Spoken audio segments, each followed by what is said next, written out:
get people to change their behavior, it is not as simple as saying, Brian, go run the 20 miles. Like that is easy from the top, but if you actually want that to come to fruition, there's a more comprehensive strategy to do that. So that's how gamification plays a part.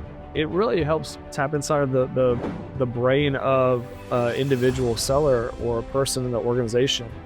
And sometimes you're pulling, sometimes you're pushing, sometimes you're trying to get them intrinsically motivated to do something. And I strongly believe this. Sometimes it's giving them the information. A lot of organizations, the seller or the person who you want to change the behavior of, they want to change it too. They want to be successful. They may just not have the information or the guidance of what it will take to be that.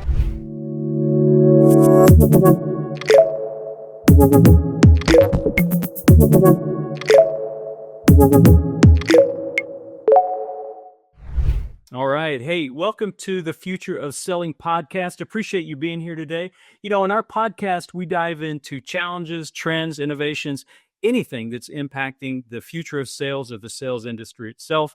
My name is Rick Smith. I'm your host, and I'm so appreciative that you guys have joined us today. I would like to introduce our guests that we go on the show. Our guest is Brian Trautschold, and Brian is the co-founder and the COO of Ambition, right? And we want to kind of dive into Ambition, and we know a little bit about Ambition because we have some clients that we share, so that's really cool. He's also co-founded multiple startups, including Fireplug, and you're gonna have to tell me if I say this wrong, but I'm gonna say Reticker. Did I say that right? Did I do that right? You're spot on. Yeah, absolutely. Excellent. I like that. You are an alumnus of Y Combinator accelerator program, so that's really around entrepreneurship. So I'm excited to hear about that. And you've been instrumental in guiding and directing and growing Ambition, where you spent a ton of your time, and really have an emphasis on lean operations, data-driven decision making. So I'm excited about the conversation today. Brian, welcome to the podcast. Rick, thank you so much for having me. I really appreciate it, and I'm looking forward to the conversation. Yeah, me too. But before we jump into it, I always like to give a few fun facts that I pick up about people. You know, because you're Brian, and you're the co-founder, COO. People might want to know a little bit more about you, though. You know, who are you? What do you like to do? So, one, you're known for your passion for startups. That's the first thing we picked out. And if you go back and look at your LinkedIn, you got like startup after startup after startup. So you've been in a few of them, right? So that's kind of cool. You're a huge Memphis Grizzlies fan. Which it's true. Sorry, guilty. Yeah, but I was looking and prepping for the show today. I was like, all right, they made it in the playoffs. That's good. That's the yeah. Well, it's a positive. We made it. We didn't last long, but we made it. But you guys are in there. Got swept by Oklahoma City. I don't know what's going on with that team. They're awesome this year. So anyway, you're a big NBA fan, Memphis Grizzlies fan. I'm a San Antonio Spurs fan, by the way. And they used to be great. One of your experiences also, I thought this was funny. One of the experiences you have listed on your LinkedIn is an analyst intern, and your description of what you did there was pretty funny. I don't know if you've seen this in a while, but analyze my ass off. Disrupted traditional client management and communications. Okay, I like that. Master of coffee pot. Copies, more copies, so many copies. Did you enjoy that job? It's funny because I have not seen that in, maybe a decade plus since I wrote that. And that's right. That's how I recall it. I remember making a lot of copies. I remember calling clients, and that was, my first experience in a, kind of traditional corporate environment. And I was the literal low person on the totem pole doing all the stuff. And it was a pretty good experience. Is that part of what drove you into that entrepreneurial, or did you already know at that point, I want to be an entrepreneur, I want to start my own company? Or was it working for a big company doing coffee pot and copies that you're like, nope, I'm out, not doing this? That's a fun question, right? Because, I was probably, I was in my 20s. I was an intern in college when I was there at UBS. And then I had, my first experience outside of college was at HP, Hewlett Packard, like the big Hewlett Packard before it split. So when I was at UBS as an intern, I did not know that I wanted to start a company. Honestly, we can get more into it, but yeah, my experience of those companies just kind of opened my eyes to there were all types of things big companies are really doing that is really dumb, or like could be way smarter, could be way more efficient. Yeah. And maybe we'll get into the entrepreneurship section later, but yeah, as a 21-year-old, you think, man, all these big companies with tens of thousand employees and publicly traded, and you think like, gosh, they must have it all figured out. They must be so smart. Right. Um, and like, not to knock UBS or Hewlett Packard, but you get in your little tiny sliver of the company, and you're like, oh my gosh, there's so many things that are Yeah. messed up, and no one has any idea what they're doing. And that was like pretty eye-opening for me, for sure. Was it more because it frustrated you, or more because you saw the opportunity that, you know what, I can do this better on my own. Let me just find the thing I want to do and go do that. Yeah, it's kind of like the Jetsons. Like, you remember like Jetsons cartoons, like you're growing up. I'm not that old. Sorry. I know this. I do remember him. Yes, I do. I do. And like, you think you're gonna have flying cars and robots that are doing work for you, and your meal's gonna pop out of this pill from the microwave thing, and like, what you come to find out is that the status quo is the status quo in a ton of places, and there are all of these there are all these things as a young person who is like pre-career that you think are solved, or that you think are working really well. And you know I mean, I find this every day. I know you guys find it at Conquer too. The system or the process is like stuck together with, a paperclip and duct tape and a piece of chewing gum, and no one knows how it even works, like, or if it worked. And so, yeah, I was fortunate to see that at a couple really specific levels, and at really big companies. I had no responsibility. No one was listening to me. No one was like, Brian, what's your idea? No one was doing that. Because like, well, I probably didn't have any ideas, but yeah, it ended up being very useful later on to be able to pull from those experiences, be able to be like, oh, I remember how they do it here. And like, it's not, it could be way better. Clearly, that was part of the journey. That was part of the path to move toward the entrepreneurship, right? And pursuing that. So you've done a couple of companies, co-founded a couple of companies, but really, what it sounds like where you found your sweet spot is ambition. So tell us a little bit about Ambition and why you guys co-founded that, and what you guys are doing.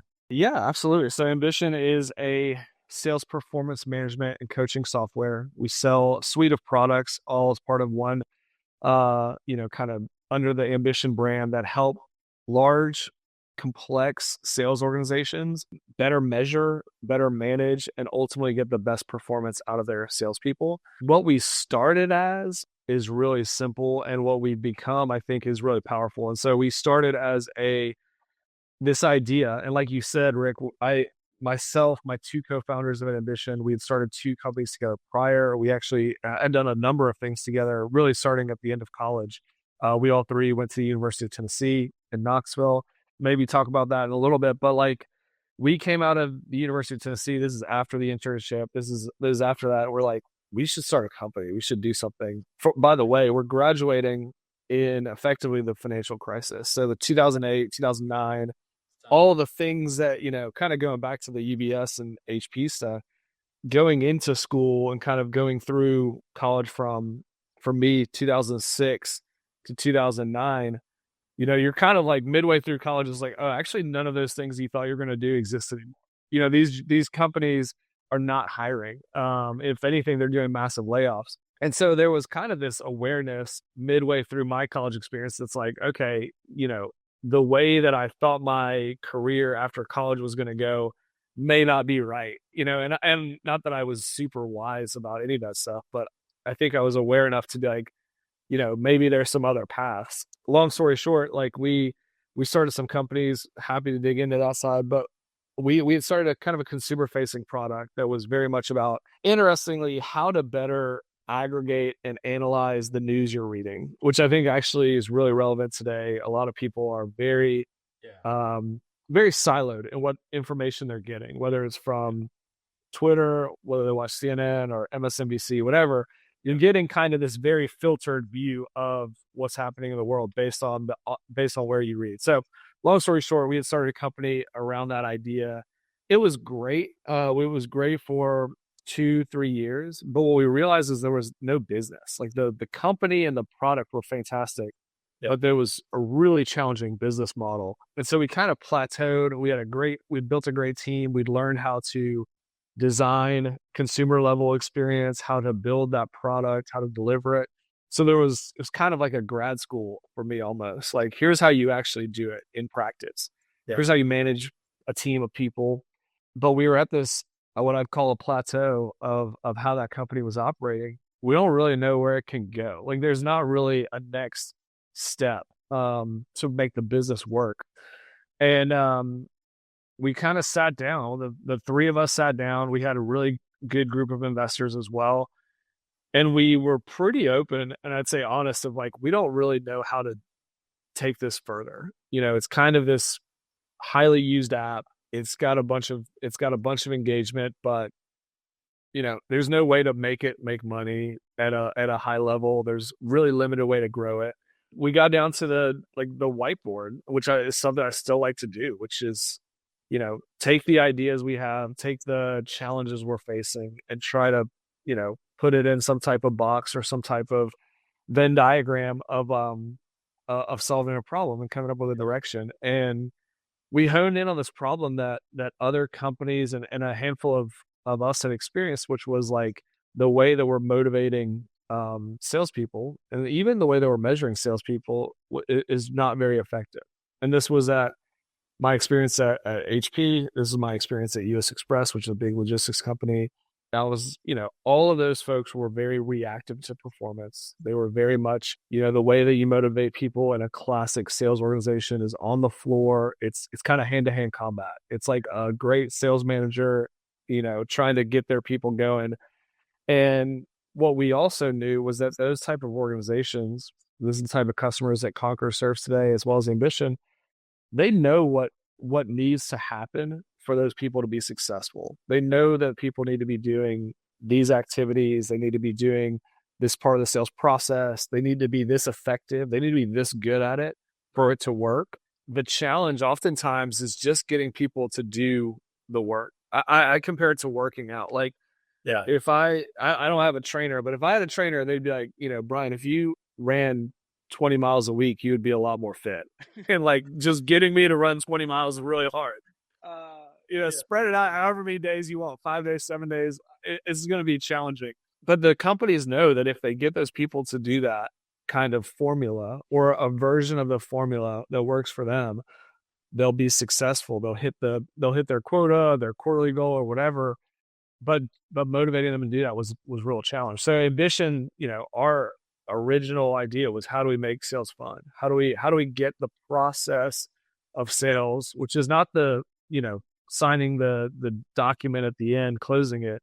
It's really all of the things that happen before that from a salesperson point of view.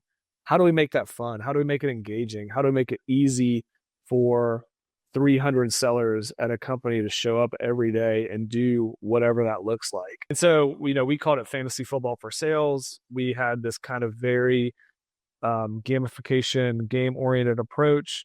We tried to be very consumer-centric in our design. And that's how we got started. So that was based on our lived experience at those type of companies. It was also, taking a step back, it was like, we're going to have to kind of make our own way. Let's find a thing that we like thinking about. I think that's very important for young entrepreneurs. Like, what's a thing that you want to think about for, God, like, I've done this for 12, 13 years. Like, I don't know, however many hours that is, 1,000,000 hours, like, whatever the number is, Right. Find something that you want to think about for 1,000,000 hours. And then if you keep working at it, you can actually have a pretty big impact. Yeah. So I'm going to predict right now that that statement you just made is going to end up as a short. Maybe I feel bad. Like, the math may be way off on that. I need to like put it in Excel or ask ChatGPT real quick, but it's going to be a lot of time. Yeah, but what a great statement. I mean, just if you want to be successful, find something you'd be interested in enough to spend 1,000,000 hours doing it. That's the key, right? I mean, it's kind of the law of curiosity, right? As far as growth is concerned, I mean, that which I'm curious in leads me to growth. If I'll just allow myself to get beyond the borders, get beyond the next step, that threshold. So yeah, I agree with you. Also, I love the question you asked, by the way. How do we just make sales fun? I mean, that's just such an obvious question, but it's such a great question to kind of get you started on the whiteboard and kind of, working through the options and things like that. So it sounds like a good description for you guys are the gamification. You talked about that. How has that evolved over the years? And what role do you think it plays in transformation of a sales team? I'm glad you asked that because I do still think fun is important. I actually, if we kind of go through the evolution of ambition over that 12, 13 years, we started this very fun oriented, gamification oriented product. And we really evolved into this, what I think of as like a manager and leader enablement, as well as like really what we're becoming is automation and AI around coaching. Like that is really what we're becoming. And the massive gap in between was a series of things, but primarily, and this is for the folks who want to start their own company or be really early in a startup or something like that, you have to listen to your customers. You have to talk to your customers and really listen to your users. So this is a concept that's blurry for people, but sometimes there's the customer buys something that is fixing a pain right now or is giving them more value right now. But if you talk to the users, which our primary users over the past decade have been the manager, the director of sales, the revenue operations person. It's rarely the front end seller is a user of our product, but the power users come from that frontline manager, the director, the VP. And when you listen to your users, they tell you magical stuff that you would not know, and they will tell you we used to call it magic wand. They'll say, "Man, if I could only be able to do X, if I could only do this thing." And sometimes they'll say in your product, but oftentimes they're just like, "I really wish I could do X. I really wish I had the ability to see this thing." Yeah. And that is someone telling you whether it's $1 million value or $10 million value or $1 billion. They're telling you like a secret. And if you can like capture that thing and you can say, that solving for that thing this person told me is really the value. So to kind of re-answer your question, we start with this gamification thing. We're kind of solving, how do we get these people to do this thing that management wants? Management wants them to hit number, they have a model, they need these people to be productive. The managers, the directors of sales, they're telling us, how do I orchestrate the whole thing? How do I have more ability to see what's happening and then change the behavior and really manage to this more dynamic plan? Like right. Business is dynamic. It's every day is changing. The plan you had at the beginning of the quarter is not how it's going to end up at the end of the quarter. Yeah. And so you have to be able to really get on a man-to-man basis, just to use a sports metaphor, and be able to shift and change in real time. And learning that, hearing that from people for years, shifted our product focus from just gamification to this more holistic, how do we coach, how do we manage to drive that sales performance? Now, gamification is still really important. Like you need, you guys serve massive customers, Fortune 100, same for us. Like you have these really widely scaled organizations. And so to get people to change their behavior, it is not as simple as saying, Brian, go run the 20 miles. Like that is easy from the top. But if you actually want that to come to fruition, there's a more comprehensive strategy to do that. So that's how gamification plays a part. It helps, it really helps tap inside of the brain of an individual seller or a person in the organization. And sometimes you're pulling, sometimes you're pushing, sometimes you're trying to get them intrinsically motivated to do something. And I strongly believe this. Sometimes it's giving them the information. A lot of organizations, the seller or the person who you want to change the behavior of, they want to change it too. They want to be successful. They may just not have the information or the guidance of what it will take to be that. And so if you can give them that with, you know, the gamification interface, you give them the nudges on your watch to say you've got like, 2,000 more steps to your all-time Right. record, they'll go do the thing. You kind of have to give it to them so they can take action. Why does gamification work? How does it get in the brain and make that work and make it more fun? I think about and talk about sometimes and read a lot about just the flow experience, right? And to me, gamification kind of marries into that, right? Because if you think about, well, what creates flow? Well, there's a couple things. One, you got to know what's important, okay? That the goals that I'm trying to achieve, right? And not only I need to know the goal, I need to know what the target for the goal is. So what does good look like? Then I've got to have feedback, and the more immediate that feedback is, the higher the likelihood that I actually step into that optimal experience or that flow. And then ultimately there's got to be some tension. If there's no tension between where I'm at and what I'm trying to achieve, it's no fun. It's just not fun, right? And so as I think about the gamification piece, I'm like, yeah, it makes perfect sense. That's going to make sales more fun because you've turned it into an activity that I can kind of move into this flow. I mean, what's your take on that?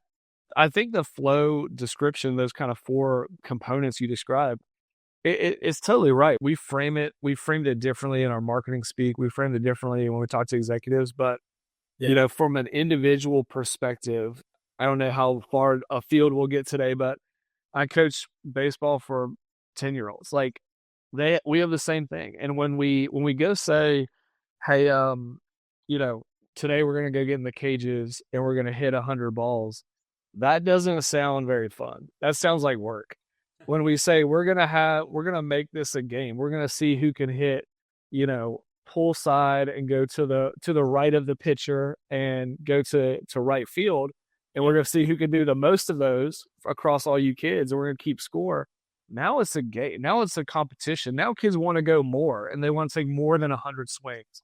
Yeah. And so there are these little, whether it's psychologically unlocking that, whether it's just framing it different. And, one other method I would give to sales leaders or revenue leaders or anyone who manages people, we talk about it starts with why. So like, why do you want to do these things? Yeah. The seller doesn't, most of the time, the why for them is not, I want my division at Fortune 500 X to hit their number. That is not their why. Their why is like, I want to refurbish my house. I want a boat. I want to send my kids to this school, whatever, or I want to, whatever. Like it could be like a really noble thing, or it could be like, I want a new truck, like whatever it is, like, it doesn't matter. Yeah. It's their thing. And same thing for baseball. Like those kids, they want to hit dingers. They want to go hit the ball hard, like whatever. Like it's your thing. The why, establishing the why. And then, like you said, like to that flow state, then you're working backwards. Like you're working from the absolute goal of that individual to, okay, where's the tension going to be? The tension is going to be in the day-to-day, the activities, the process, the quality at which you're doing them, the type of focus you have when you're in that work, when you're in the cage doing 100 swings. Like that is where you build the ability to go achieve the why. It's really challenging. I think a lot of folks, especially over the past decade or two, went from a top down, I'm going to push you to do these things because you just have to do it, to let me figure out strategies to pull you. And the pulling means that the individual is going to go execute the thing. That makes perfect sense. So gamification for the sellers, right? Gets them motivated, makes sales fun, creates that tension, that flow, all the things we just talked about. But then also you guys are evolving quickly, and maybe already there, I think, to a coaching and development platform as well. So talk just a little bit about that piece of the puzzle for me. Yeah, thanks for framing that up. Yeah, I think we have evolved. The metamorphosis has happened. Like that's been driven by our customers. It's been driven by our users, but it's seeing the holes. You kind of talked about this in my early career. The hole that we saw when we're serving our gamification solution to people was that the manager, the frontline managers, we call them, the second line manager, which is typically that like director of sales, occasionally a VP, the tools at their disposal are much less robust and much less invested in than what a seller would have. And so a seller would have this whole kit of tools they could use. Like they were overloaded with stuff. Yeah. And this is, I think actually improving now, but there was all types of tools for marketing for the seller. And when you got into the manager, you're sitting with a person who is managing 8 to now sometimes more like 12, 13 people. And you say, well, how do you do your job? What was the setup for you to get the most out of these 8, 10, 12 individuals? Right. What you find is this shockingly, ragtag kit of training, of experience, of tooling. When we go talk to leaders, the CRO of, Fortune 500 companies, and you ask them like, what's going to be the key to change this initiative? What's going to be the key to sell more effectively or hit the revenue goal? Right. They'll say things like our managers, our frontline managers, are us pushing down into the field what the new messaging is or the new strategy. Right. And you go to the managers and they're like, well, I was just the best rep 3 quarters ago. I got promoted. I've had no management training. I have like 7 different reports that I have to refresh every couple days in Salesforce. I have, no real template of how I talk to my people. They're just making it up and they're doing the best they can. Yeah. And they're this core lever for whether or not the organization is going to meet the expectations or miss. Right. And they're like, by the way, every single week or every other week, someone's asking them for a forecast. Someone's asking for a stretch. Someone's asking how they're going to go, take the next hill. And they have nothing largely. And so we understood from those folks, they're like, man, serving these people is really important. It is a huge leverage point for the organization. And it is really this not only underinvested, but like a black box of how does it happen. Yeah. And so we started, to your point, we started chipping away, adding functionality for that. And I'd say it kind of coincided with 2 parallel lines for us. It was how do we serve the manager better, as well as how do we serve the enterprise better? And those 2 things are highly interrelated because in the enterprise, whether you've got 1,000 salespeople, 3,000, 10,000, we live in all those environments. That means you've got somewhere between 200 to 1,000 managers who are this leverage point, this fulcrum of whether or not you're going to be effective. Yeah. And that is kind of been our focus. And like I said, I think fully changed the company to gamification is a element of how you can do it. It's part of the process, but really what it's going to be about is this sales performance driven by largely the manager, frontline sales leader, second line sales leader, and how you get that consistent all the way through, a pretty massive organization. Any chance you've got like maybe an example that you could, and have to say the company's name, it's no worries, but maybe an example where you guys have gone in and you've kind of seen the difference, right? By putting your technology in place. We work with one of the largest telecommunications companies in the United States, Fortune sub 200. They have literally multiple thousands of salespeople using Ambition and managers. And what their mission was we have to change the process of how we sell. Really, we look for initiatives. And so for all the salespeople out there, like initiatives and pains are what we sell into. Initiatives are how they're going to change and grow their business. The pains are like something is broken or breaking and we have to help fix it. And we look for initiatives. The initiative from the C-level was we need to turn from a inbound order taking organization that sells one product to we need to turn our salespeople who are effectively taking orders into an outbound cross-selling organization. This is common all the time. Like some changes happen where the CEO has now tasked the CRO or the SVP of sales, whatever title, with I need a different level of performance. I need a different process. Yeah. And the CRO there understood, he basically identified, we don't know how to manage our sales team very well. We have no standard process. we don't have standard visibility into both what the reps are doing and we cannot drive them to this new behavior. Yeah. And we don't have a standardized management process. So like we've got literally thousands of people, and every little 10 to 15 person unit is kind of doing their own thing depending on their patch and their territory and their thing. Yeah. And so we came in, they've established a very clear standardized process of how they manage, which is a cadence. It's the kind of this orchestration process where they're talking about, topic X on one week, topic Y on the next week. They're doing a forecast on week Z. So they're moving through this cadence, and all the people, from a seller point of view, they're managed to the same expectations that meet their goals, roll up to their quota. And managers are also measured on, are you doing these conversations? Are you actually having a management one-on-one or a forecast one-on-one with your team, with your individuals? So my point is, you've got 2,500 people who are now marching to the same drumbeat. They're running the same process. They know every single week the challenges they're facing, if they're cross-selling, if the manager has met with them and talked about their forecasted opportunities.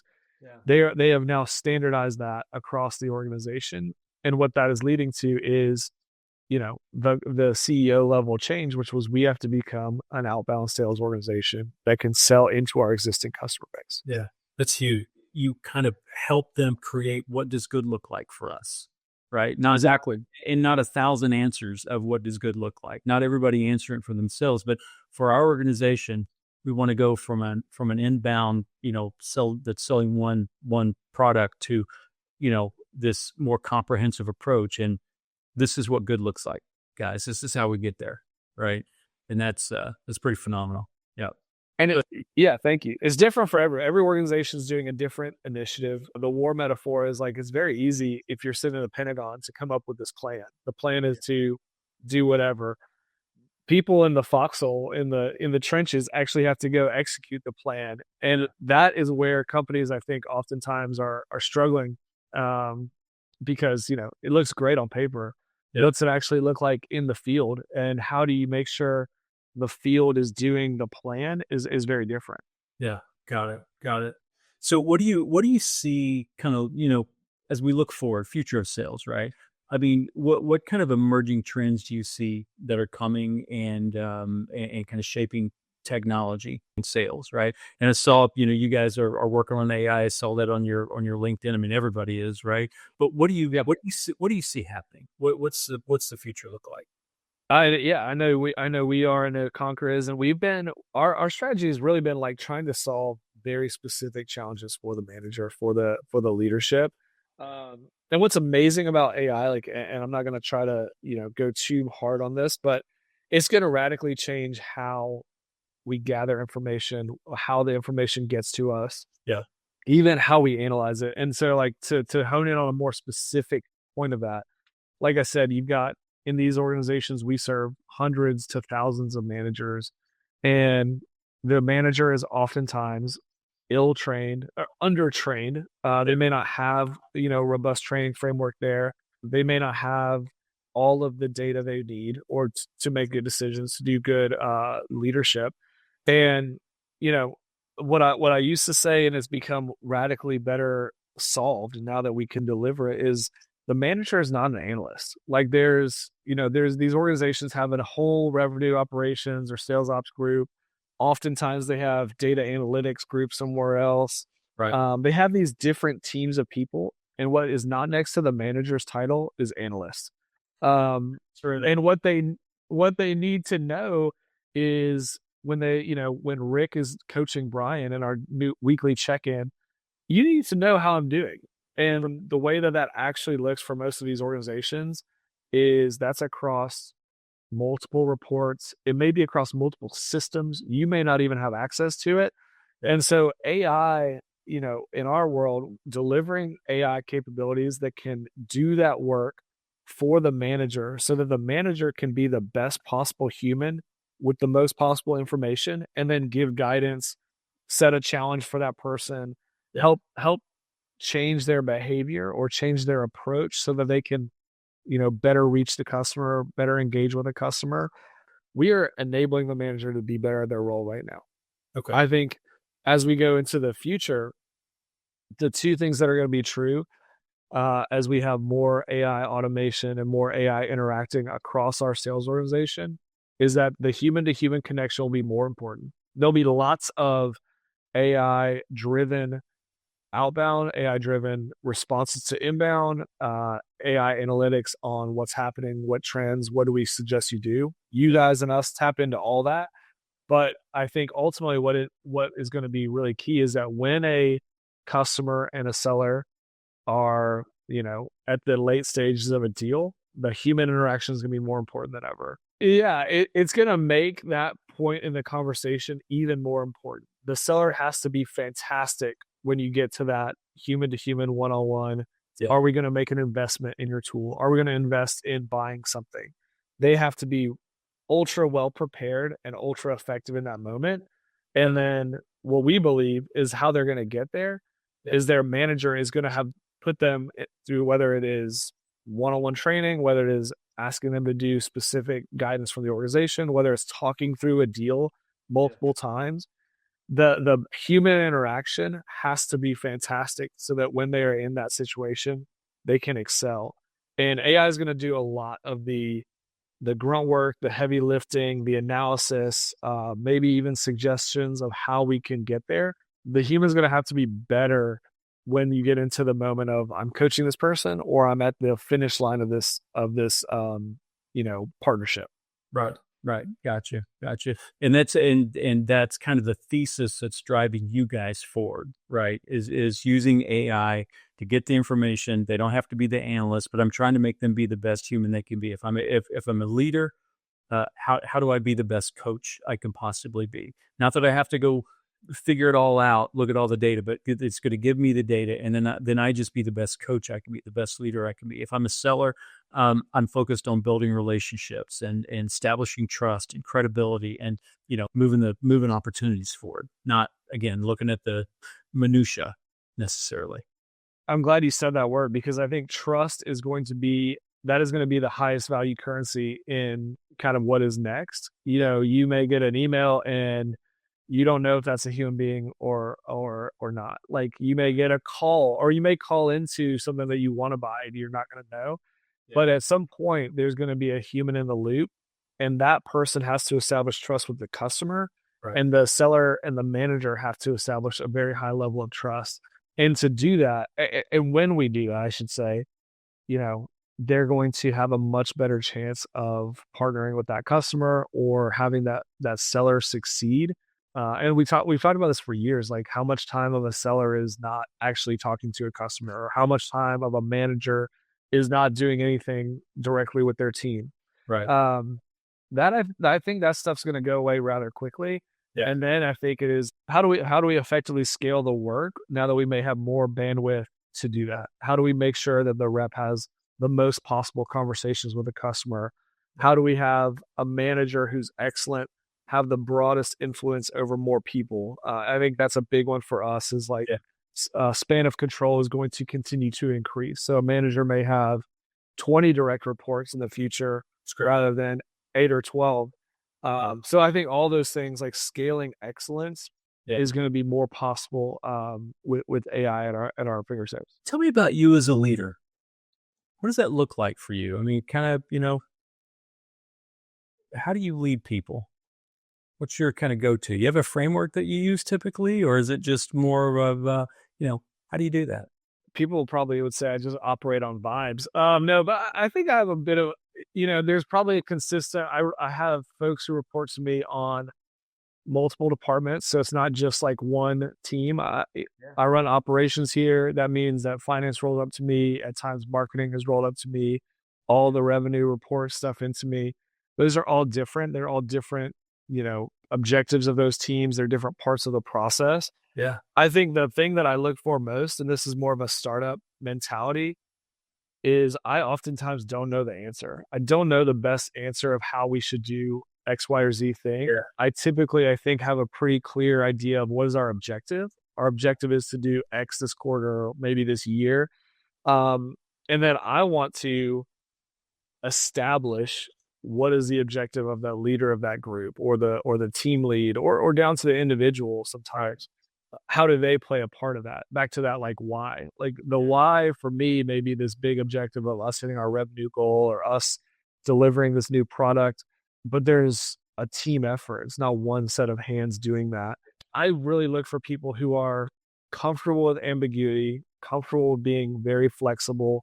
Yeah. You know, I am not going to tell them the exact way to do the thing. I don't have the recipe. You may have to make up the recipe for the thing. Um, and I really like people who are, I say like people, but I like managing and working with people who can like manage up to me and say, here's what I'm thinking about. I know we have this objective. I think that maybe this is the recipe of how we get there. Yeah. Let's sit down and talk through it. And then I feel like we can establish these points in time, or like, what do we want to achieve on the way to get there? Sure. How can I be put to work? I love that stuff. So I don't have like a crisp framework, but I try to surround myself with two types of people. Like I said, one who operate in ambiguity, and two who are very like linear. Here's how we go do that thing, and that's partially because I suck at that. I'm not very good at like the linear task management. Yeah. I live in the. I think a lot of founders live in the what if, and like, when I see the thing, I'm gonna react to it. Yeah. So I try to, I'd say we have defaulted, myself, Jared, Travis have defaulted over the years to try to find the blend of those people. And I think that's served us well. That tells me a lot about you, right, as a human being. Because one of the things I picked up out of there was, look, I'm not the knower of all things worth knowing. I know some stuff, but there's a lot of things I don't know yet. So I'm dependent on the people that I hire and to help me come up with a solution, as opposed to me shoving a solution down the throat. I like that about you. What makes you come alive? Whether it's work, personal. I mean, what is it that just like makes you get up every morning and go, I'm ready? That's a great question. I love competing. That's the thing. Like, whether it is, like I said, like, out in the market for ambition. I really enjoy that. That's why I do coaching baseball and stuff. I think it's fun, even though I'm not part of it. I try very hard to remember, like, I'm not part of this thing. I'm just like the coach out there. Right. But I think competing is a big part of it. I also, what I love, and kind of back to the million hours thing, I love thinking through the scenarios and like, how do we come up with this strategy? That part is super fun to me. That's why I like people saying, like, how do I go solve this thing? I really enjoy getting on a whiteboard or a piece of paper and saying, like, well, how would we go do this? How would we go become well known for X? Or, the people would come to us for this problem. That stuff brings me to life. I think some people love that stuff. Some people are like, oh man, that's just like, you're making it up. And I like making it up and then seeing if it works. Yeah. So I'd say those two things, like the competing part, and then coming up with the strategy, and testing it, and whether it works, and, being open to it not working, and then coming up with a new thing. Who's been the biggest influence on your life? That's a great question. I've been lucky to start these companies, or a handful of companies, with two amazing people. I'd say that's a big part of it. You have to, whether you're starting a company or you're joining a company early, you're going to be somewhat of a reflection of the people that you spend a lot of time with in that way. And so having high integrity, high trust, creative, energetic people alongside you, I think, is key. So my partners, Jared and Travis, I think, have certainly influenced me even as a peer. But I've also been really lucky to have fantastic investors who've not only put money, obviously, into our companies and our endeavors, but have really, shared stuff, talked through hard problems, given advice at all types of times. Yeah. And I find myself, I find myself sometimes, this is a weird thing to say, but like, as I have kids, I'm like, I know the answer. I just can't, like, when I tell my kid to do the thing, they don't want to do it. And I know that investors feel the same way about me. They're like, I'm telling them the answer to the test. He's just like refusing to do it. And so I try to find like those things where these people who've been through many, many more situations, and that's Ted Allen, Barry Large, Alan Davis, Phil Molnar at Primus Capital, Sid Chambliss at NCM. Like, these are guys who, have been with me for years, decades at this point. And somehow still put up with me, but are fantastic, fantastic company builders. It's awesome. It's awesome. Cool. Well, thanks, man, for the time today. I know we're up close to the top of the hour. I always like to end with a couple of key takeaways, right? So we've covered a lot of ground, kind of who you are and why that's important and influences on your life. Talked about entrepreneurship. We talked about sales and how ambition's making a difference. Let's say I'm a sales leader and I'm walking into a new situation, right? And I've got the challenge of making a difference. What are a couple of key takeaways that I should be thinking about? One, what are the top two things I should be thinking about when I walk into that situation? Well, if you're a new sales manager, I think that you have the honor as well as the challenge of like you are a major influencer on whether or not these people are going to be successful underneath you, and whether the company is going to deliver. So I think that's a big responsibility that is awesome for you. I would be asking, how do I every day can I set up a consistent process to get the most out of my people? That's going to be, how do I understand how they're doing, both like metric driven, but also on trend. Yeah. That's, you can solve that a bunch of ways, but ultimately you have to have a system to do it. You can't just make it up day in, day out. And I would really try to ask, the kind of fuzzy questions of like, why is this important to you, salesperson? Why does being successful here matter? And I think if you really get the trust level high, you'll get answers that then you can help work toward, whatever it may be. So I would start with that, kind of how do I understand how to get the most of these people in their role? And then why is that important to them? And if you get those two things together, I think you can have a pretty profound impact on those individuals. Cool. That's perfect, man. Brian, I appreciate you being here today. Thanks so much for the time. Been a really good discussion, and hope to run into each other again real soon. I'm sure I'll see you soon, Rick. This is great. I really appreciate you having me on. Absolutely. Thanks, man. Talk to you soon. Bye-bye. All right. Thank you.